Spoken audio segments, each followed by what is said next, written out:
Today we're going to kind of expand from what we did on Thursday when we built the box around our the 3D printer, and we're going to look at how we could go a little bit further and get really ready to like produce all of these parts. We sketched them. We decided they were pretty okay, but now we need to figure out how we're going to how would we take them and actually get them onto like the laser or the router or whatever we're going to like actually manufacture them with. So we have this template file here in the 126 folder because that's what we're working with today. So everyone should be able to make a copy of it. So if we right click, we can copy the workspace. We can make a brand new copy. We can put people's names in front of it or put your name on it so I know whose is whose. And we should be able to make that work. And it should bring up our part studio and our assembly, and so that we're all working from a common starting point tonight. From here, one of the first things we're going to do is we're going to look at how we can, I want to look at actually editing something that already exists. So that's one of the things we're going to do. So we're going to change some of the things that exist in here, so we can make sure we're pretty familiar with how the feature tree works over on this left side. And some of the other features. So one of the things we're going to do, so we just did the copy of Workspace. Oh, I was going to talk about versioning, so let me do that real fast. So in our in this document, up at the top here, we have this manage versions and history. And you can see we have, since I just made this document, this is the brand new, and it just says main here. This button and the button next to it allow us to create a version.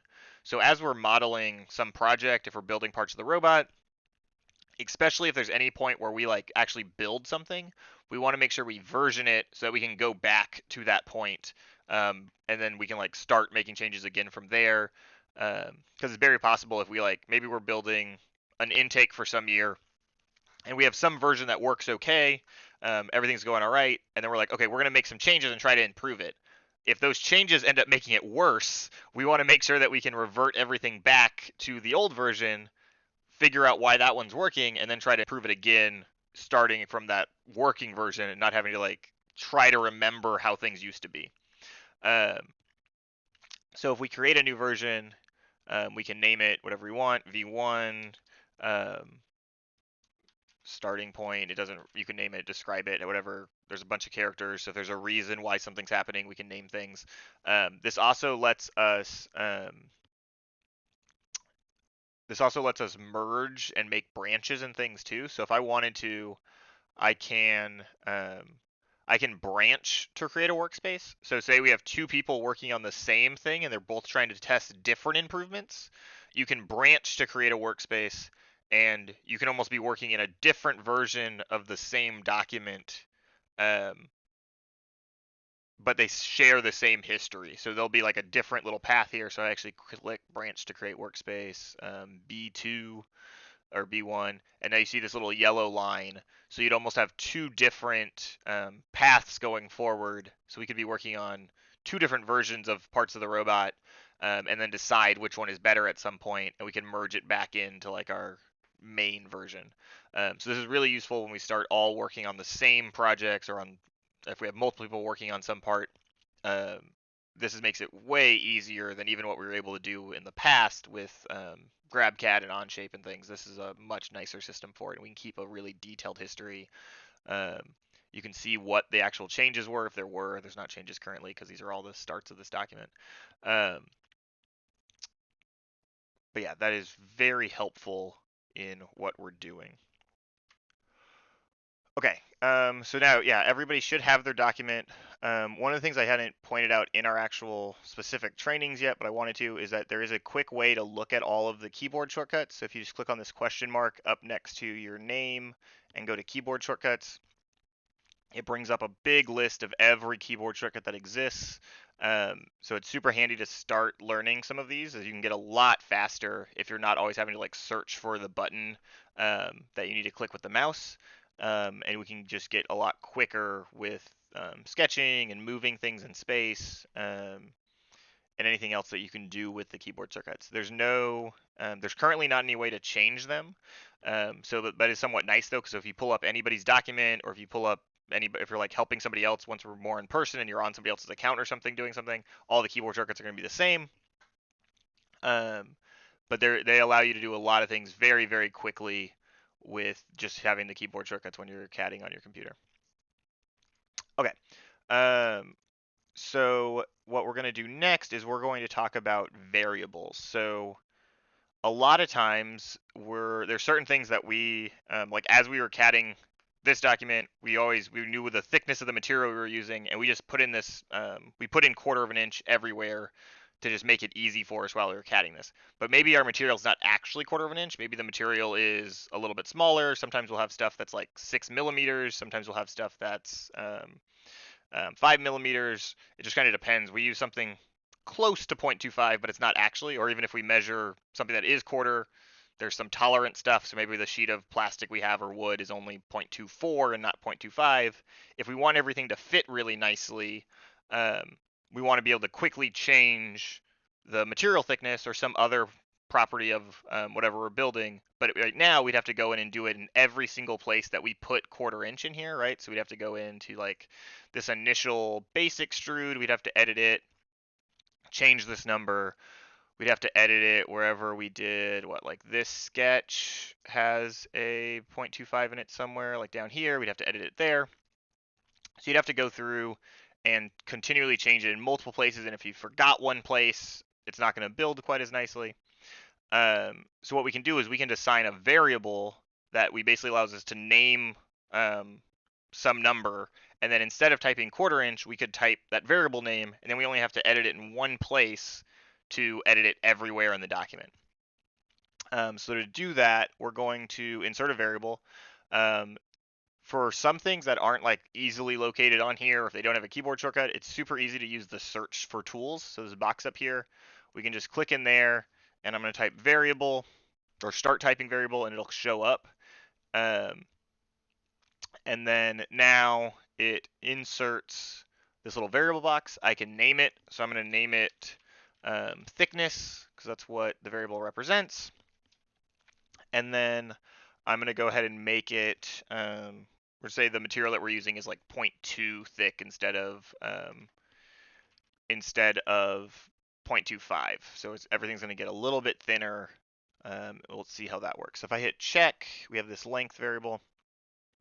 The problem right now is the variable is in the bottom of our feature tree. So if I try to use it, I don't think it will let me. Let me double check that. So if I throw in here and I try to do thickness, yeah, so it doesn't autocomplete anything. It doesn't know anything's happening because the variable's down below it. So if we want to be able to use it, we have to drag this up to the top, so we can put it right above any of our other stuff that's in there. And now if I right click on the first extrude and click edit, I can click in this box and start typing, and it'll just autocomplete. So I can just get the TH in, it'll autocomplete. I can hit enter. The hashtag or pound or whatever is how they represent variables in here. And then when I hit check, it will automatically change my bottom plate down here to that new dimension. So now that's only 0.2 thick instead of 0.25 thick.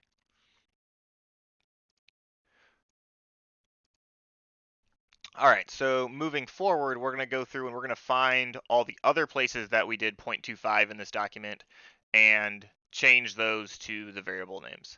So one of those places was in the sketch 2. So I'm going to edit sketch 2. I can use like the top here to get me looking at it easier. And I should be able to go in there, and the same thing, I can just start typing, it'll autocomplete, I can hit enter, and it will change the variable for me. And since I already had, those were set as equal on the other side, so it just, it changed both sides for me already. I have to do the back somewhere, so I can find another sketch to edit. And again, it has this 0.25, and I can just change it to thickness.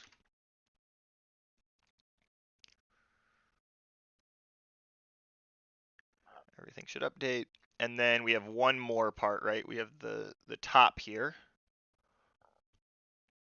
which I think we have to do it in the extrude because we drew it as like the whole square. So yeah, so the extrude was 0.25, so we're going to do that as thickness as well.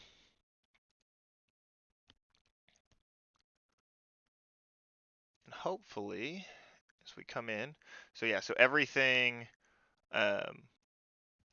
regenerated. Our box is smaller now. There's some context stuff that is a little bit changed. So yeah, the plates and things changed where they were located because of our dimension. So if we go up and hit update context, it should get rid of some of our grade parts. So the printer still looks like it's where it's supposed to be. Everything should now be 0.2. Yep, so 0.2 inches. All of the slots and everything's updated. So all of that stuff changed without us having to do a lot of work at all. So if we end up realizing, oh, we measure the material and it's a different unit, we should be able to come in to this thickness variable. We should be able to edit it and say, oh, it's not actually 0.2. We measured wrong. It's actually 0.21 or something like that. And we should be able to hit check, and all of the 5 parts should update anew. And we should have now 0.21 thick, but all the holes stay the same, all the slots stay the same. Everything is nice and ready to be built using a slightly thinner piece of material. All right, our next step, we're going to look at laying out these panels for us to be able to make the DXF for them. So if we needed to like take them to the laser cutter, we could do that. What we're going to do is we're going to use another feature script that exists. So this Auto Layout Featurescript, you guys should be able to get to this link. If not, I'll send it to you in chat in just a second. But this is the page for Auto Layout. This is one of the ones not written specifically for FRC. Somebody else in the OnShape community wrote this, but it works really well. So again, for any feature script, you have to wait for this loading custom features to load, and then you're able to add it to your OnShape interface. Some of them take longer than others. Okay, well, while that's loading, I can show you what it looks like, and we can come back to it in just a second. So if I come down here to Auto Layout, it's at the top of my list right now. I can click on it. You have to tell it how thick of the material you want. So I want to use 0.21 right now because that's how thick we've made all of the materials. I'm going to tell it. We can tell it how big the laser cutter or whatever sheet size we have. So it's going to try to pack them into sheets for us. So if we're cutting out a certain size piece of wood, so for ours, we can say our sheets are like 24 wide, or actually, let's see, let's do 36 wide by 24. I think this is going to have to put in a lot of different sheets, but that should be fine. And you can tell it how far spaced you want them to be. So we could make them say like a 1/4 inch spaced. And it will lay out all of our sheets, make them all flat for us, which makes it a little bit easier to make parts. So this is definitely when you have a lot of small parts, this makes a little bit more sense than here. Here we very well likely would only be cutting one of these at a time on like the laser cutter. If we had a much bigger, part bed for something, we could make this like 48, and it should repackage. So yeah, you can see it was able to repackage 2 of them on each one of these parts. So we can go ahead and run with this for now. So it chooses which ones go together. It makes them all flat for you. It puts the gap in place for you. So you could if you change the gap here, it'll change how close they are there. So there's just a lot of really nice layout that it does for you that you don't have to do on your own. And this still hasn't loaded, which is weird.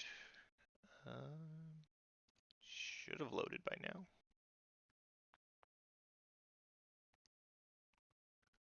There, okay, okay, mine was just super slow. So yeah, so as long as you get it blue and it's added, mine's already added,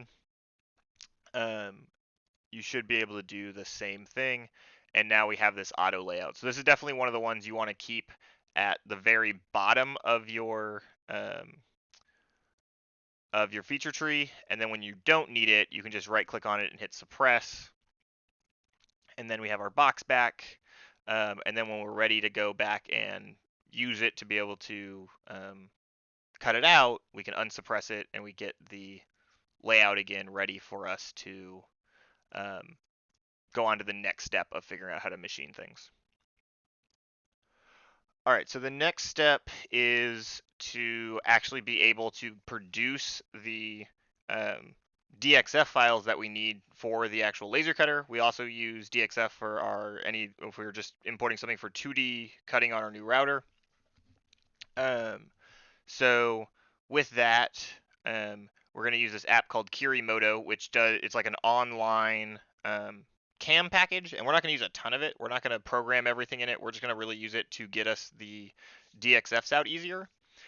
Without this, depending on the part, sometimes you have to like make a drawing and export the drawing as a DXF, and it definitely takes a bunch of extra buttons and things. Once you have this set up, it's pretty quick to just be able to basically go straight from flat pattern to the DXF that we can import right into the laser and have it cut out everything really easily.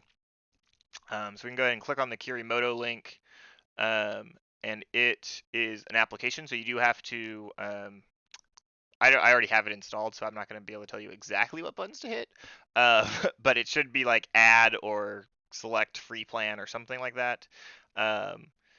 And I should figure out how to do that.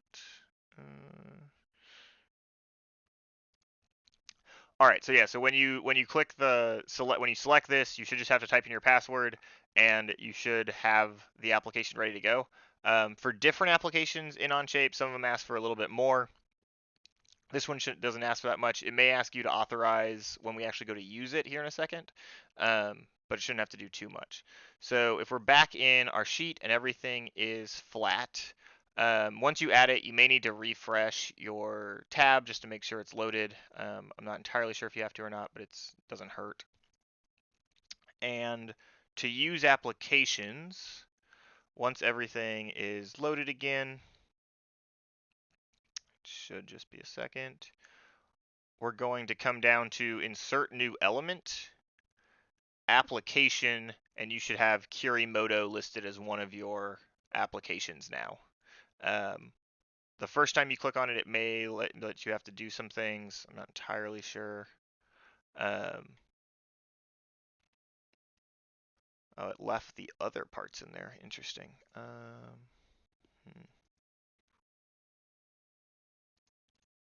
To not have those, but I have to remember how. Okay. I need to get it back to kind of its default state, but it's not letting me do that. Oh, now I can. Nope.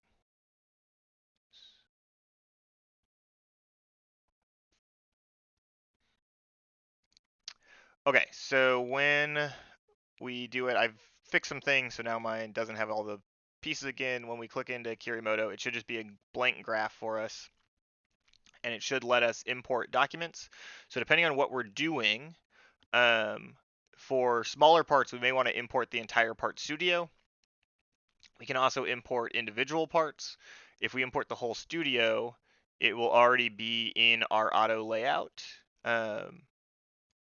Sure. So now it's already in the correct layout. So we should be able to move things around and set things up. So it probably doesn't fit quite on our laser bed because it's only like 3 feet, but you get the idea.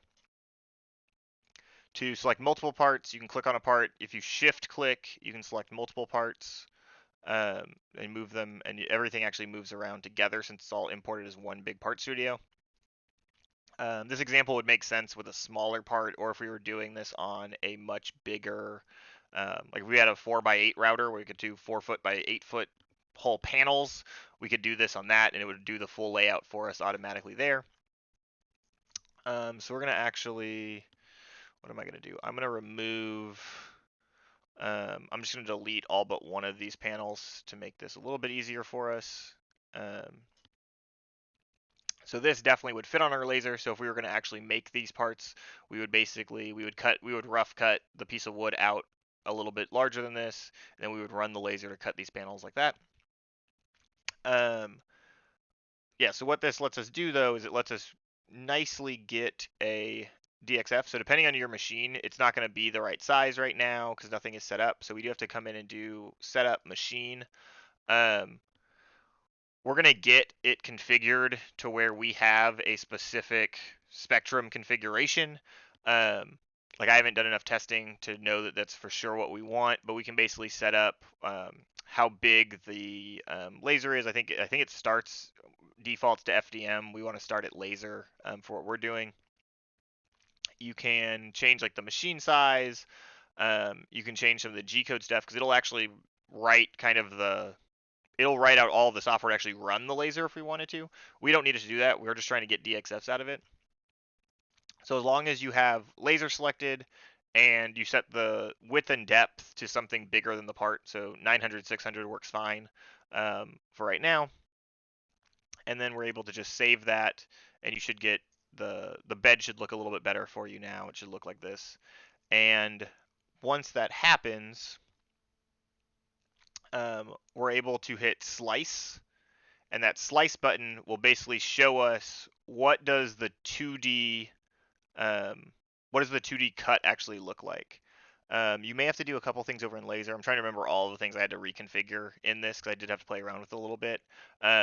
Switching to single helps so that it knows that we're only going to get a single DXF out of it. We don't care if there's some other minor feature or something where it's not exactly 2D. We don't want to be able to like stack things. So you can use this to do some really cool things. So we could take a 3D object that has a bunch of different layers at different heights, and we can tell it basically like how thick of the material we're going to use for it. And it'll cut little sections of it that we could like glue together to make something out of a bunch of little slices of a material if we wanted to. But mostly what we're doing is we're designing 2D parts and we're just getting the DXF out of it really quickly. So we can just have that single button checked. And then when you hit slice, it should give you something that just looks like that. And when you hit export, we're able to download a DXF. And that's all we really want because that DXF file is what we use to actually do the laser work. So I click DXF, I get that downloaded file, and we can move that right into our ArtWorks Thunder Laser software and start cutting our part out. So then we could import the next part, whatever we needed to do to get ready and get them all saved so that we can do the laser cutting.